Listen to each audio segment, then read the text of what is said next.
예수 그리스도로부터 은혜와 평강이 함께 하시기를 축복합니다. 마태복음 7장 12절에 그러므로 무엇이든지 남에게 대접을 받고자 하는 대로 너희도 남을 대접하라. 이것이 율법이요 선지자니라. 이 말씀 가지고 황금율이라는 주제로 말씀드리려고 하는 것입니다.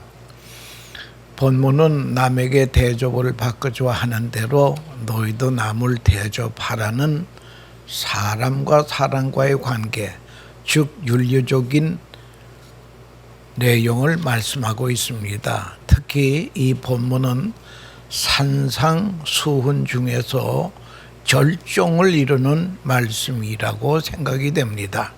그래서 황금율이라고 부릅니다. 동양적인 윤리 가운데서도 부정적이고 소극적인 면에서 이와 유사한 말씀이 많이 있습니다. 가령 내가 싫은 일이라면 다른 사람에게 하지 말라라는 내용으로 부정적인 입장에서는 황금율과 비슷한 말씀이 있습니다. 그러나 이 방면에 대해 연구하는 학자들에 의하면 적극적이고 긍정적인 입장에서는 오늘 본문과 같은 도덕률은 없다라고 하는 것입니다. 그래서 이 말씀은 예수님께서 창의적인 말씀을 하셨다고 생각합니다. 상상포훈에 나타나는 많은 내용들이 구약의 것과 일맥상통하거나 또는 구약 말씀을 그대로 인용해서 하신 말씀이 대부분입니다마는 그러나 황금률은 전혀 새로운 방향의 것입니다. 구약과 헬라 철학의 문헌에 통달한 윌리엄 버클리라고 하는 사람도 이스라엘의 전설이나 헬라 사람의 교훈에서 나오지 않았을까 하고 열심히 찾아보았으나 없다라는 거예요. 소크라테스, 아리스토텔레스, 플라톤의 교훈에서도 이런 교훈은 찾을 수가 없었다고 하는 것입니다.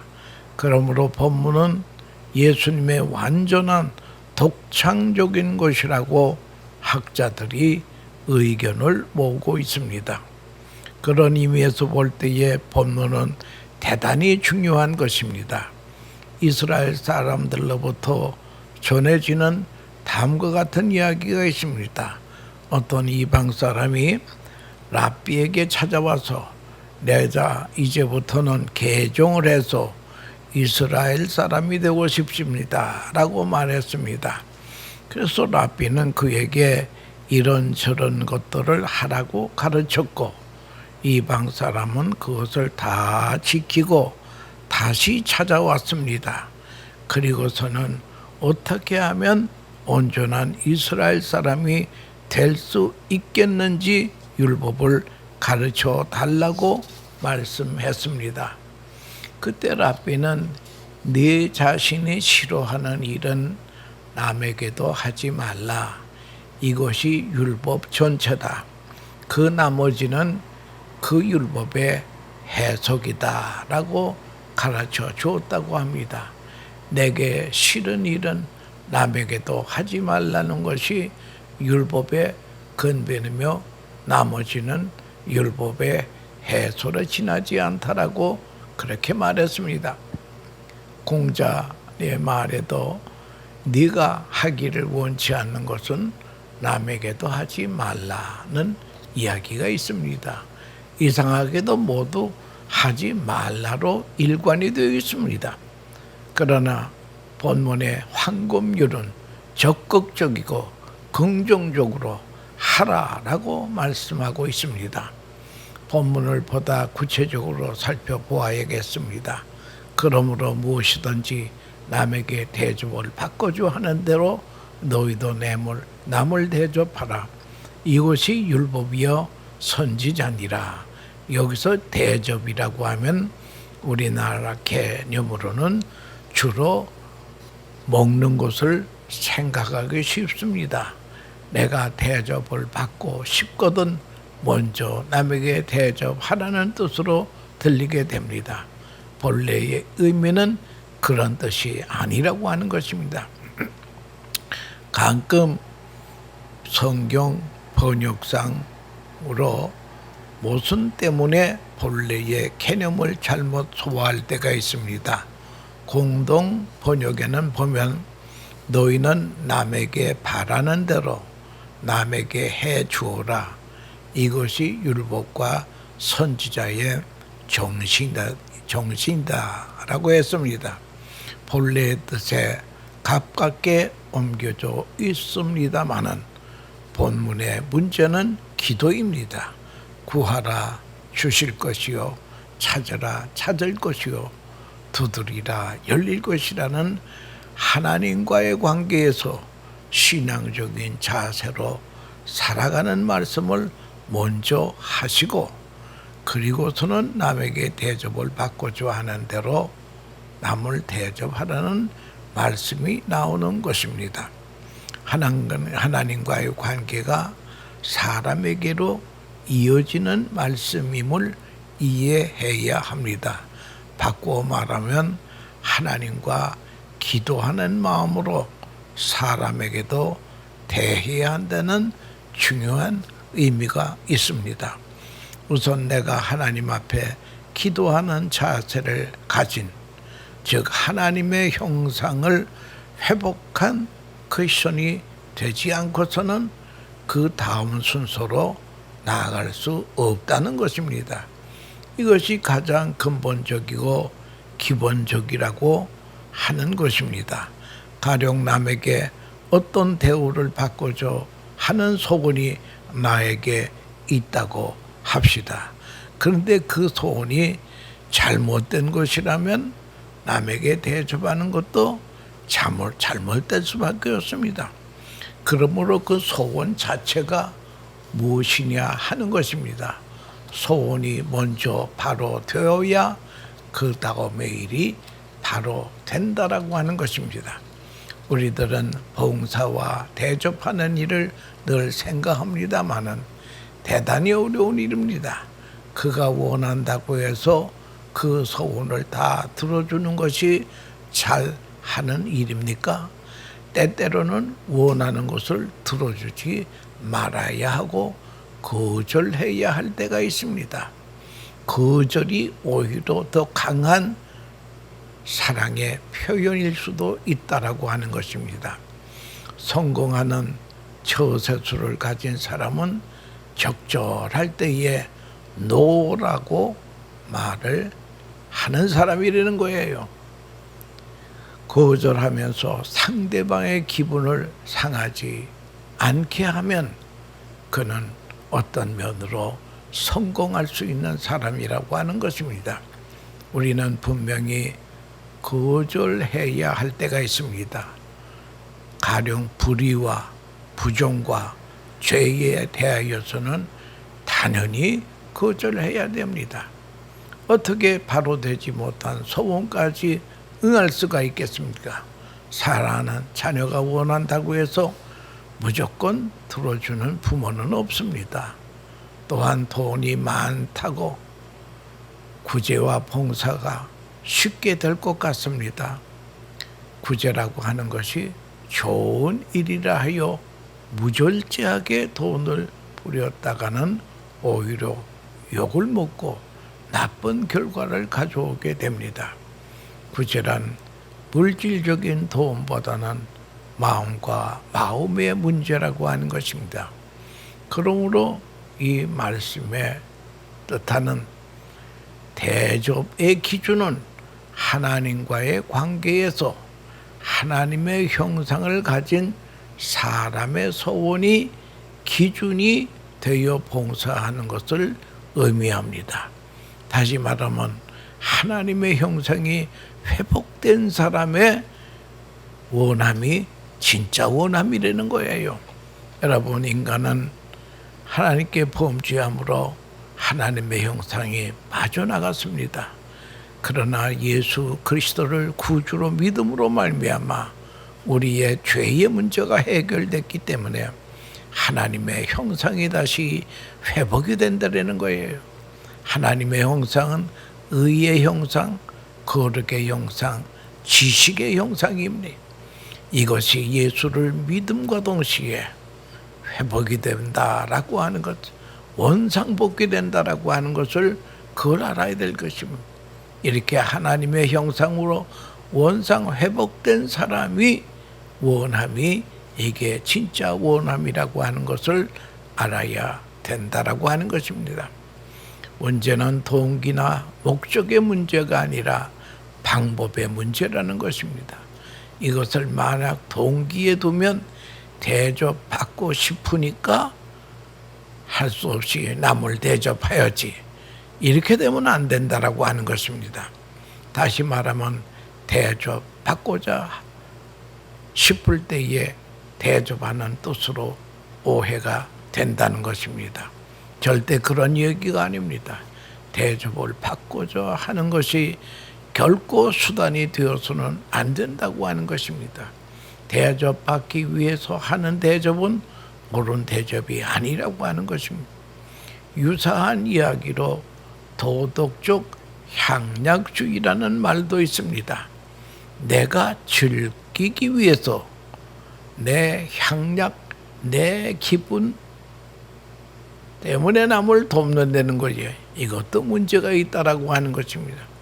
선하고자 하는 마음이 전혀 없이 나의 즐거움 때문에 도우는 것으로, 이건 고등적인 죄입니다. 남을 위해 봉사하거나 대접할 때 그 자체의 목적이나 동기일 수 없고 단지 방법으로 해야 한다는 것이 본문의 뜻입니다. 본문은 헬라어로 가장 가깝게 번역을 고쳐보면 그 사람이 너에게 대해 주기를 바라는 그 모든 것을 그대로 그에게 네가 대하라. To do him 이라고 바꿀 수 있습니다. 그러니까 상대방 그가 나에게 무엇인가를 행해 주기를 바라는 것이 아니라 내가 그를 위해 무엇인가 하고 싶은데 어떤 마음으로 할 것인가 하는 게 문제입니다. 내가 그를 섬기려고 하는데 섬기는 방법에 있어서 그가 원하는 대로, 즉 그의 입맛대로 섬기는 것이 아니라 구속받은, 구원받은 하나님의 백성이 내가 원하는 대로 섬겨야 한다는 뜻입니다. 나는 선하기를 바랍니다. 저 사람도 나에게 선해지기를 바란다면 내가 그에게 선하게 대하는 것입니다. 그가 내게 대해 주기를 바라는 그 마음으로 그를 대하는 것입니다. 그러면 우리가 남에게 바라는 바가 무엇인가를 생각해 보아야 되겠습니다. 우선 모든 사람이 나를 용서해 주기를 바라는 마음이 있습니다. 이것은 누구에게나 있는 공통적인 마음입니다. 그렇다면 그 마음으로 내가 먼저 남을 용서하면 됩니다. 다른 사람이 내 허물을 덮어주기를 바란다면 나 또한 남의 허물을 덮어주어야 된다라고 하는 것입니다. 다른 사람이 나에게 대해 주기를 바라는 마음은 크게 두 가지로 생각할 수 있습니다. 하나는 내가 가진 허물과 부족을 가리워 주기를 바라는 것이 우리 인간의 바람이올시다. 그런데 누군가가 내 허물을 들추어내고 다닌다면 기분이 어떻겠습니까? 사람은 누구에게나 약점이 있고 또한 그 약점을 덮어주기를 원합니다. 그렇다면 좀 덮어줄 수 있지 않겠습니까? 가령 키가 작은 사람은 그것이 문제되어 키에 대한 이야기만 나오면 자신도 모르게 예민하게 반응을 합니다. 또한 키가 지나치게 큰 사람도 문제입니다. 그래서 늘 꾸부정한 자세로 걸어서 조금이라도 낮추어 보려고 애를 씁니다. 그럴 때에는 좀 모르는 척하고 넘어가는 것입니다. 누구에게나 뚫린 구멍은 있습니다. 우리나라 말에도 다 나은 상처도 긁으면 피가 난다는 말이 있듯이 지나간 아픔에 대하여서도 모르는 척 해야 합니다. 과거의 부끄러운 자리, 아픈 자리를 다시 기억나게 해서 괴롭히는 것은 잔인한 짓이라고 하는 것입니다. 그가 잊고 싶은 과거라면 생각나지 않도록 도와주어야 합니다. 얼마나 좋은 일입니까? 옛날에 어느 재상에 자기 친구들과 함께 기생들을 불러서 술자리 주연을 베풀었습니다. 재상은 기생들 중에서도 특별히 총애하는 기생이 있으므로 그를 자기 옆에 앉히고 시중을 들게 했습니다. 그녀의 미면은 특출하여 모든 남자들이 한 번쯤 만나보고 싶은 여인이었다고 합니다. 그런데 잔치 도중에, 연애 도중에 갑자기 바람이 불어서 불이 꺼져버리고 말았습니다. 지척을 분간할 수 없는 그 순간에 누군가가 그 예쁜 기생의 손목을 덥석 잡았습니다. 그녀는 그 사람의 각끈을 잡아채서 각끈을 끊어놓고 소리를 질렀습니다. 내 손목을 잡은 자가 있는데 그의 각끈을 끊었으니 빨리 불을 켜시오. 이 소리를 들은 재상은 불을 켜지 말라 명령합니다. 그리고서는 친구들에게 다 같이 각끈을 끊자고 말했습니다. 친구들이 모두 각끈을 끊자 불이 켜졌습니다. 이 재상은 얼마나 현명한 사람입니까? 누가 그 여인의 손목을 잡았다는 것을 알게 되면 사건은 복잡하게 되고 여러 사람의 마음을 아프게 하는 것이 됩니다. 덕이란 바로 이런 것을 두고 하는 말입니다. 남의 허물을 덮어주려고 하는 마음, 정말 아름다운 마음이었다. 또 사람은요, 내가 가진 변변치 않는 장점을 칭찬해 주기를 바라는 마음이 있습니다. 조그마한 것이라도 무엇인가 남에게 나타내고자 하는 것이 우리 모두의 마음이라고 하는 것입니다. 상대방이 원한다면 인색해하지 말고 칭찬해 주어야 됩니다. 우리는 대체적으로 칭찬에 인색한 백성들이라는 거예요. 좀 자랑스러워하고 나타내고자 할 때에 그 기분 맞추어서 칭찬을 해줄 수 있어야 된다는 거예요. 여러분, 이런 말이 있지 않습니까?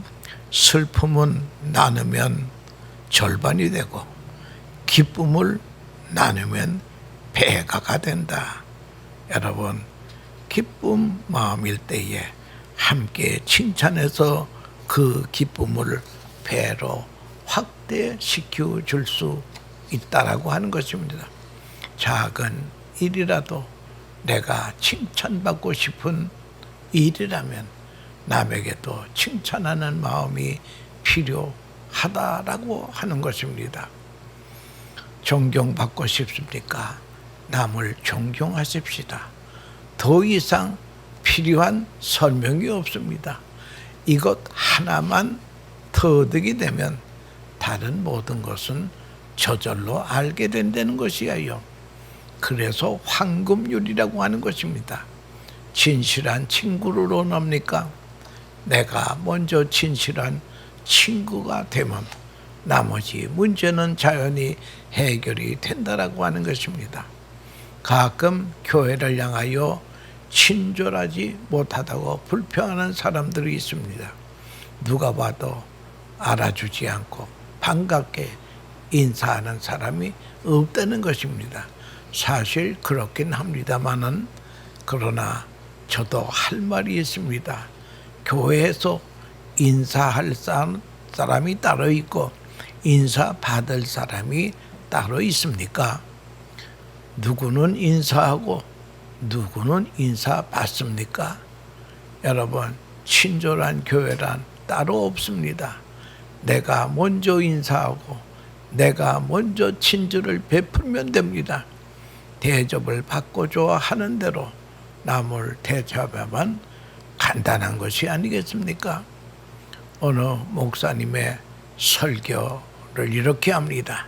친절한 교회를 찾아서 방랑의 길을 떠난 한국의 성도들이요, 어느 교회가 친절한 교회가 기웃거리기를 멈추고 그 자리에 서서 먼저 내가 친절을 베풉시다 라고 먼저 설선할 것을 부탁하는 설교를 했습니다. 대접을 받고자 하는 대로 먼저 행하면 되는 것입니다. 인간관계에서 가장 좋은 대접이 무엇입니까? 그것은 사랑입니다. 내가 사랑받고 싶은 방법으로 남을 먼저 사랑합시다. 내가 귀하게 여기는 것이 있으면 남의 것을 귀하게 여기면 됩니다. 이 말을 신학적으로 바꾸면 내가 대접받고 싶은 마음을 돌려서 대접하는 마음으로 바꾸라는 것입니다. 내 자신을 부정하는 것입니다. 이것이 바로 십자가의 의미라고 하는 것입니다. 이것이 그리스도인의 생명입니다. 이제 대접받고 싶은 마음을 일단 멈추고 그 마음으로 남을 대접하십시다. 예배 시간에 자리를 잡고 앉는 작은 일에 대해서도 자신을 한번 돌아보았으면 합니다. 긴 좌석에 먼저 오신 분이 가장자리에 앉아 있으면 뒤에 오시는 분이 어떻게 안으로 들어갈 것입니까? 먼저 오신 분이 가운데로 앉으면 오시는 차례대로 정리가 될 것입니다. 꼭 그 자리를 고집하는 분도 있습니다. 당신은 어떻게 여기만 앉소? 그랬더니 목사님, 사실은 제가 전립선이 병이 들어가지고 때때로 내가 화장실을 다녀야 되기 때문에 내가 이 자리에 꼭 있어야 됩니다. 아, 그렇군요. 그러면 그렇게 하세요. 여러분, 이런 특별한 경우를 제외하고는 서로 남을 좀 생각하면서 차례대로 앉는다고 하는 것도 이것이 남을 대접하는 일이라고 하는 것을 알아야 되고, 조금만 양보하면 얼마나 좋겠습니까? 이렇게 작은 일에서부터 남을 대하고 귀하게 여기면 결국 내가 대접을 받게 됨을 알아야 됩니다. 황금률은 모든 계율과 도덕률을 합친 것이 바로 이 황금률이 것이다. 그러므로 이거 하나만 잘 지키면 다른 계율은 다 지킨 것이 되므로 그만큼 중요함을 우리가 알아야 될 것입니다. 너희는 남에게 바라는 대로 남에게 해 주어라. 주님의 명령에 아멘하는 성도들이 되시기를 축원합니다. 감사합니다.